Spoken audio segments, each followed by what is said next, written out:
On the news, Senate amends Electoral Act allows statutory delegates vote at party congresses and conventions.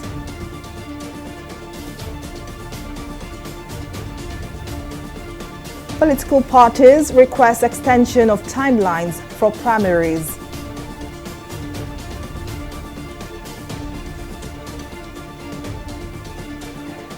And reps broker truce between NNPC and airline operators.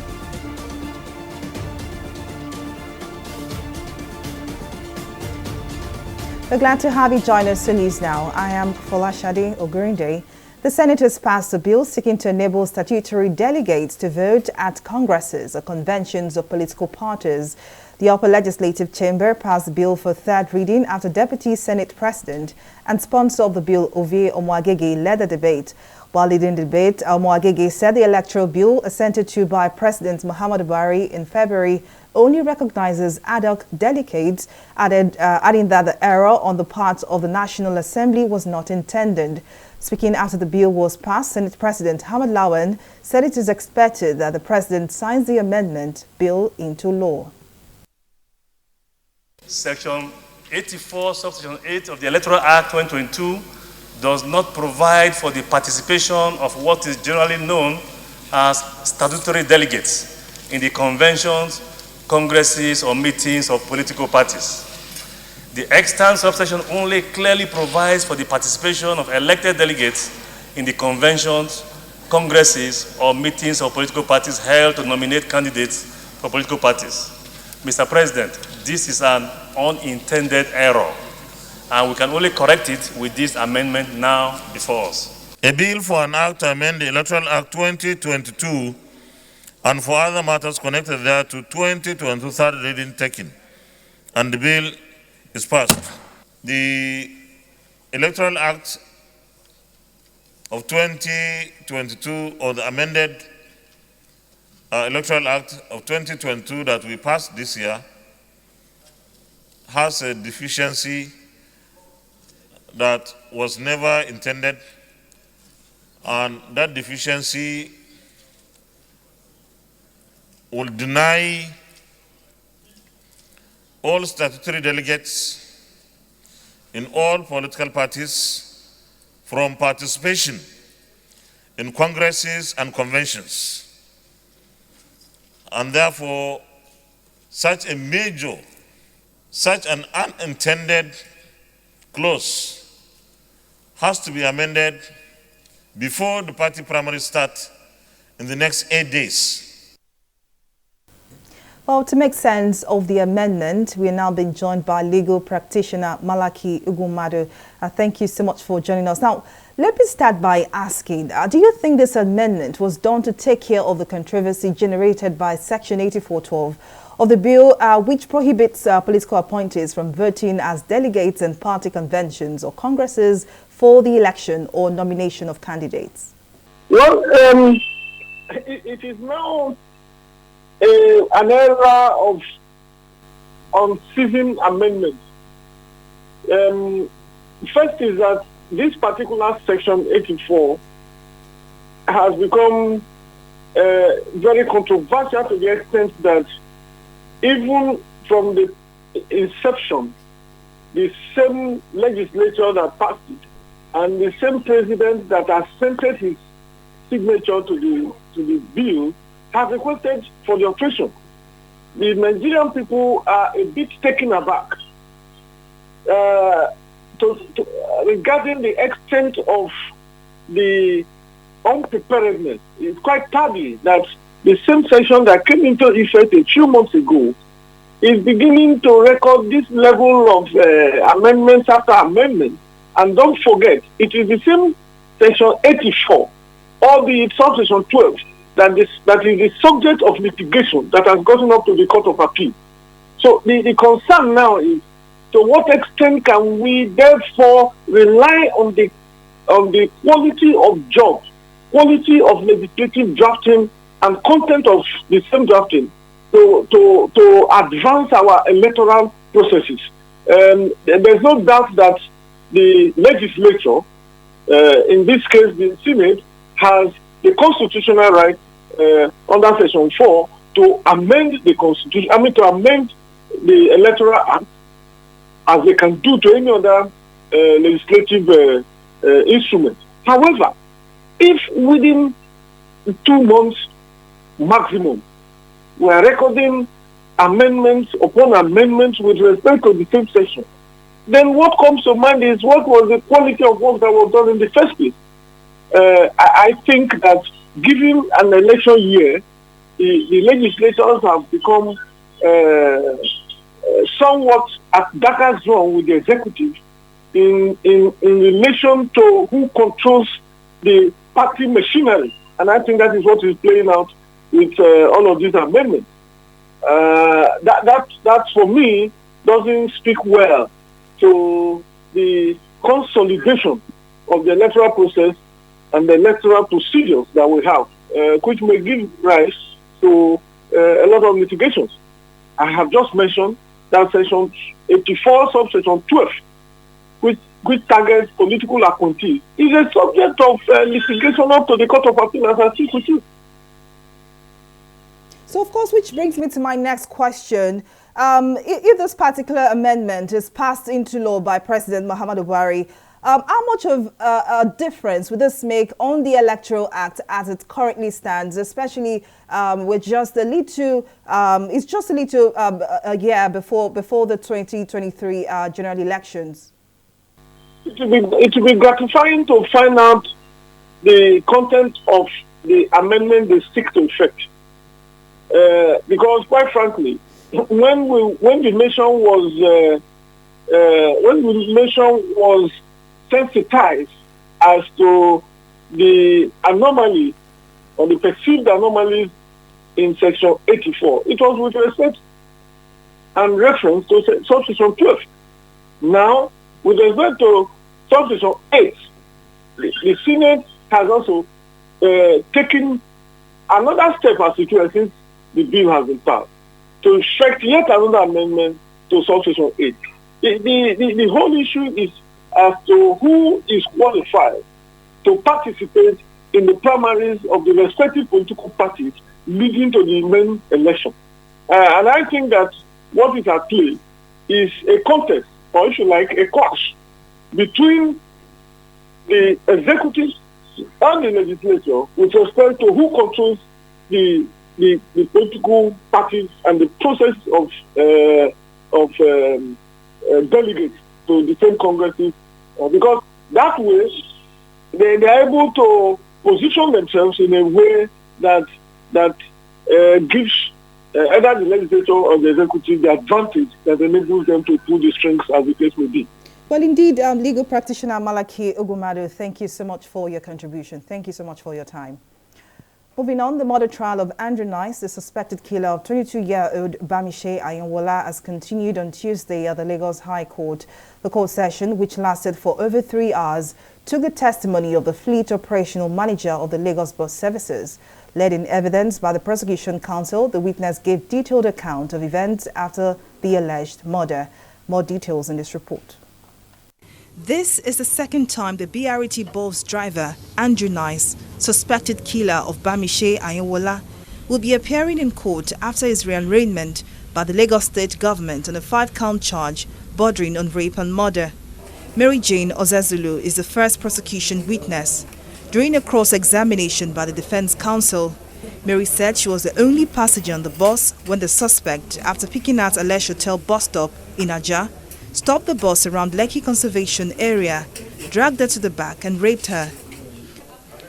The fleet operational manager of the Lagos Bus Services, Kayode Aluko, is the second prosecution witness to take the stand. While being led in evidence by Lagos State Director of Public Prosecution, Babajide Martins, Aluko told the court that the suspect joined the company in September 2021 and sign the company's infractions laws and remedy policy, which contains the organization's operational guidelines for drivers. The fleet operational manager of the Lagos Bus Services has testified in court today that the alleged killer of Bamise Anyowola was indeed allotted the bus number 240257 on the 26th of February 2022. Now, the fleet manager also testified that the alleged killer also fled when he was notified of an interrogation session.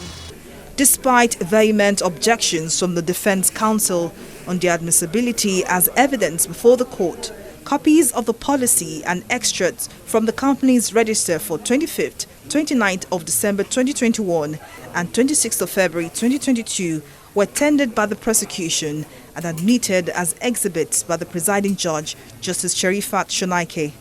Speaking at the end of the court session, the counsel to the Anyowola family, Adeshina Ogulano, said the exhibits are critical to the trial. These are very important pieces of evidence that goes on to show and prove the involvement of this defendant in the allegations raised against him. The counsel also reiterated the earlier demand by the family, insisting on an independent body to try the case. The family is concerned, and rightly so, that the Minister of Justice, the Lagos State government, are more interested in defending, promoting, and covering their own corporate image. And that's why we have someone, the personage, like the Attorney General, coming up to court yesterday to come and lead the prosecution. That's kind of the window dress and all that. If to our other cases, we don't really get the caliber of such people coming to do matters like that. It's to us a show. The will, can you really be a prosecutor in your own matter? The second witness is due for cross-examination by the Defense Counsel at the next adjourned date on the 1st, 7th and 9th of June 2022. Folashade Ogrinde, TV 360 News. Political parties in the country under the aegis of the Inter-Party Advisory Council (IPAC) have appealed to the Independent National Electoral Commission (INEC) to consider a shift in the 2023 election timetable. IPAC Chairman Yusuf Yabagi made the appeal during an interactive session with INEC in Abuja.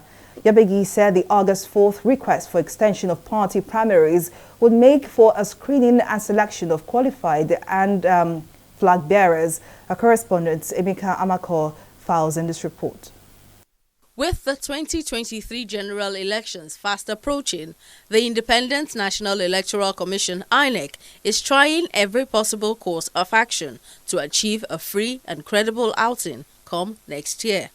The Commission has been engaging critical stakeholders around electoral matters towards deepening the roots of democracy in Nigeria. Hence, the meeting with the representatives of the 18 political parties in the country for the second quarterly meeting with the INEC chairman for the year 2022.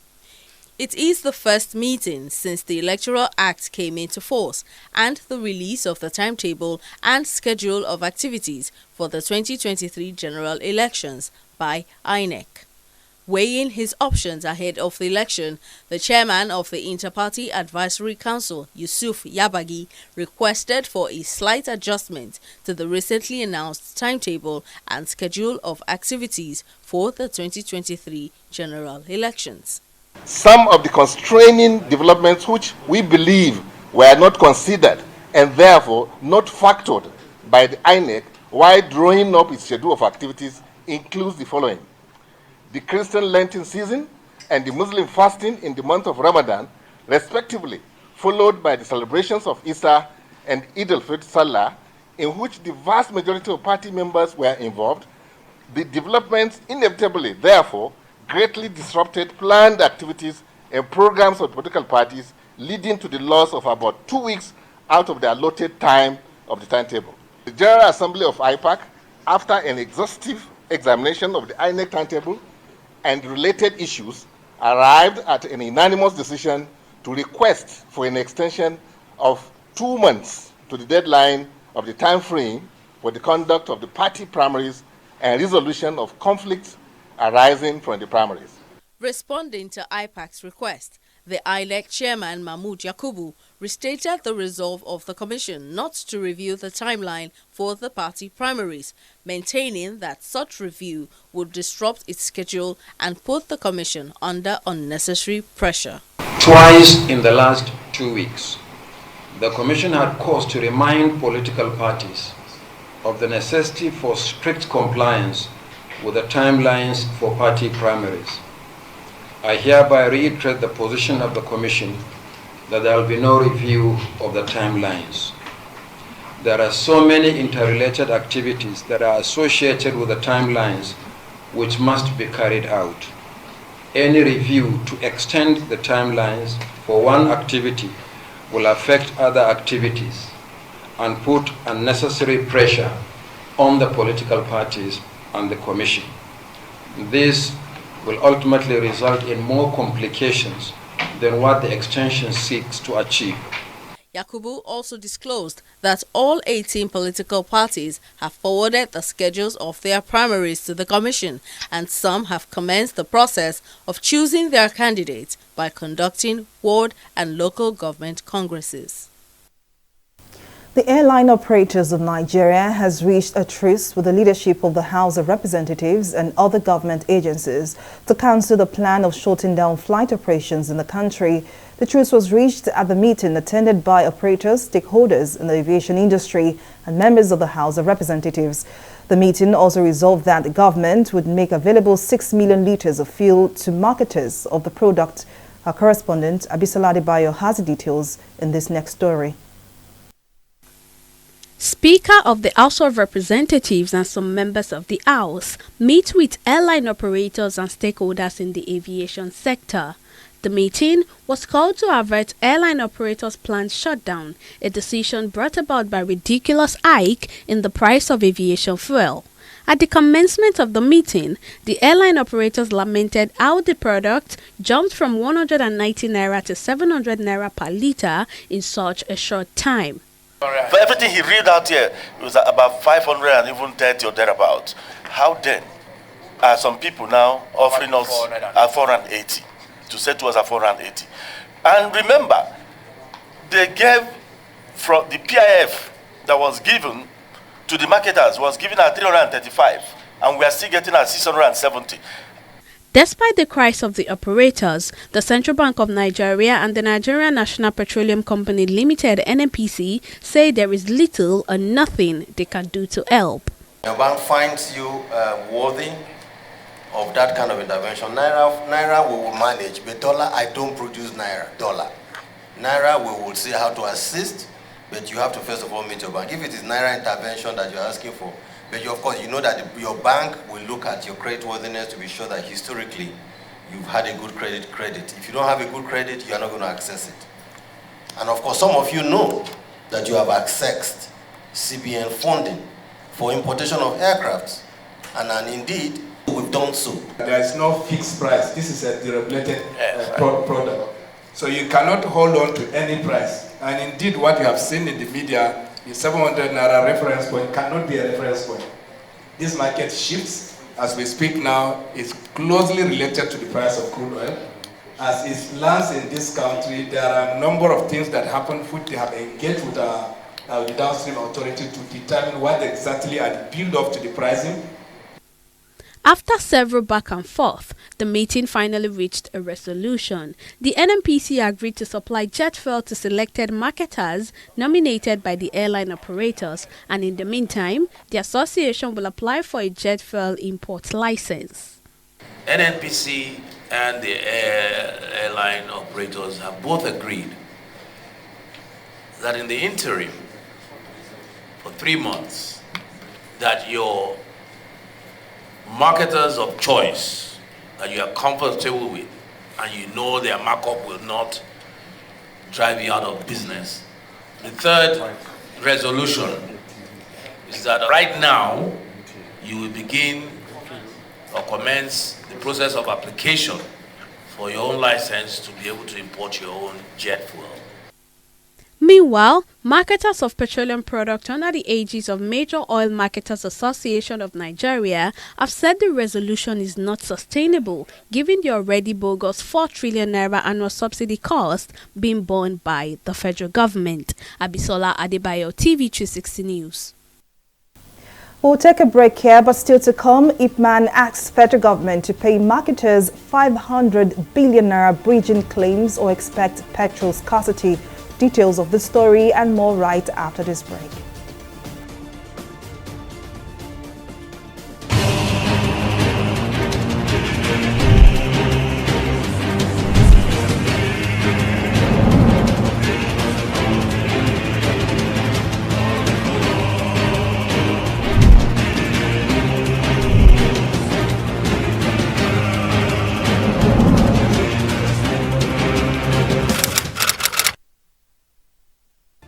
Welcome back. Well, here is a recap of some of our top stories tonight.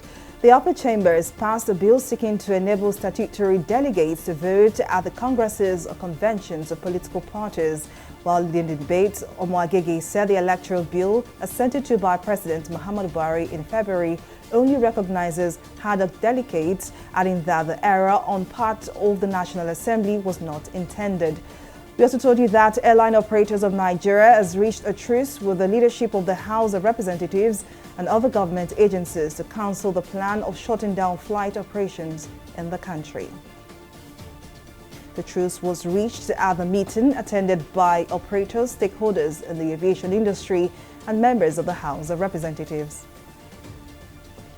Well, in case you missed any of our news bulletin or for more updates, do log on to our website on www.tv360nigeria.com. You can also follow us on our social media platforms on Twitter, Instagram, YouTube, and Google Plus at TV360 Nigeria. On Facebook, we are TV360 Online.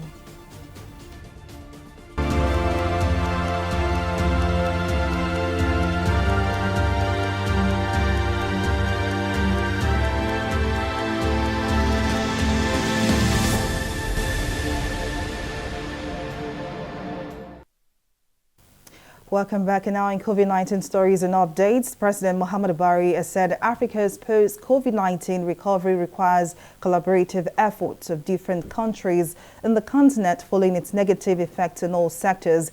The president made this known while declaring open the first summit of the Conference of Speakers and Heads of African Parliaments in Abuja.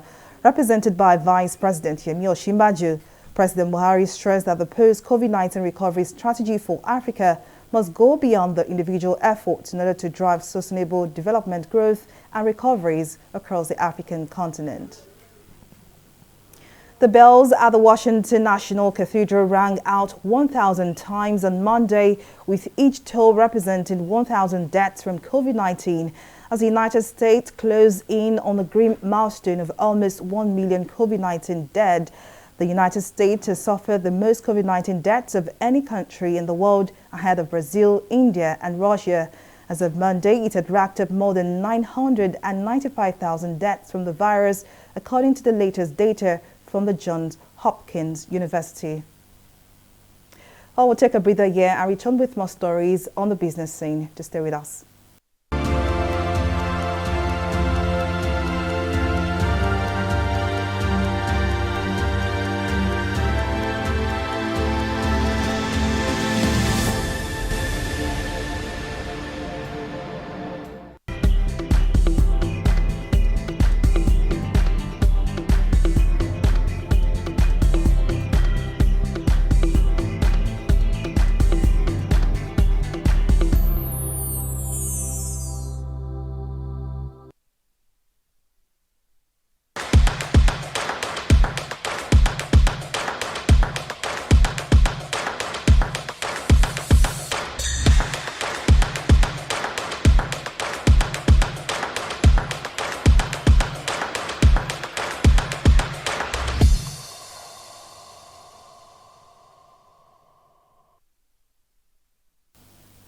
Welcome back. Well, Abisola Adebayo now joins us for more stories of business. Over to you, Bisola. Thank you very much, Folashade. Welcome to Business News. The Minister of Works and Housing, Babatunde Fashola, has appealed to stakeholders to exercise patience over the discomfort they would experience during rehabilitation works on some bridges in Lagos State. Fashola, who made the appeal at a stakeholders meeting on comprehensive repair of Eko and Apongbo bridges held at Ijora Olopa in Lagos, said that several portions of Eko Bridge became worn out due to years of neglect, hence the ongoing interventions. The minister also added that the federal government was tackling the problem holistically and needed support of stakeholders for smooth operations.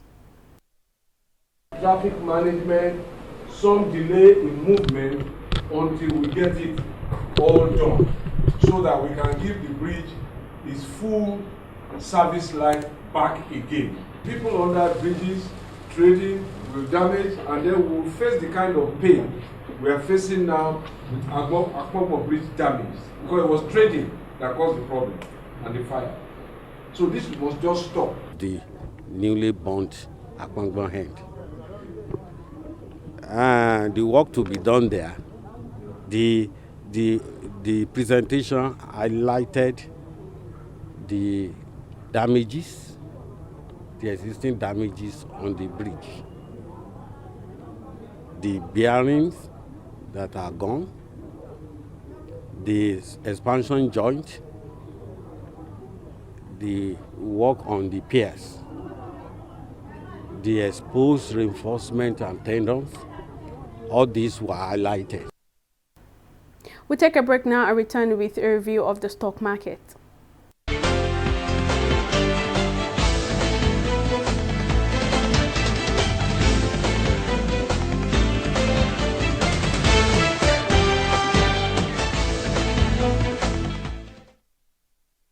The Nigeria Stock Exchange reversed gains from yesterday to end in 0.19% decline at the close of trading today. This decline was caused by NACO and M-Benefit, as they recorded a combined 44 kobo loss. On the flip side, that's our top gainers for today. Multiverse and Baker led 16 other gainers on the gainers list. Moving on, our market summary sees a total volume of 331 million units of shares valued at 5.03 billion naira, exchanging hands in 6,689 deals. Unfortunately, the market was in the positive territory since 2 weeks ago, but today it reversed gains to close in the negative. Hopefully, something better would come up tomorrow. Moving to the global market, the FTSE is in the positive territory, recording a 0.37% increase, while the Dow Jones and the Nikkei unfortunately could not manage to keep their heads above water, as they recorded 0.66% decline and 0.11% decline respectively.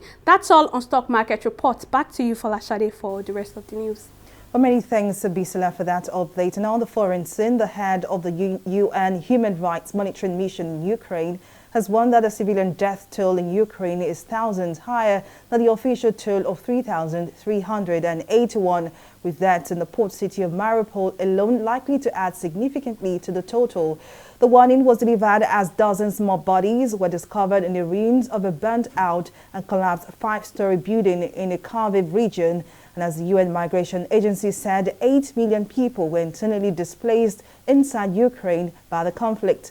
For the West Ukraine's vital Black Sea port of Odessa came under repeated missile attack after Russia marked its biggest patriotic holiday without giving new information about the war. On the sporting scene, the Nigeria Football Federation, NFF, has been ordered to pay former coach Gannett Rowe about $380,000 in compensation after ending his contract early. Having taken charge in August 2016, Rowe lost his job as Super Eagles coach in December, just 4 weeks before the delayed 2021 Africa Cup of Nations kicked off in Cameroon. The NFF had agreed to pay Rowe's salary until the end of his contract, which expires in December 2022, but the Franco-German went to football's world governing body, FIFA, to demand an additional sum for breach of contract without just cause. And that's the size of our news bulletin. Many thanks for watching. I am Folashade Ogurinde. Bye for now.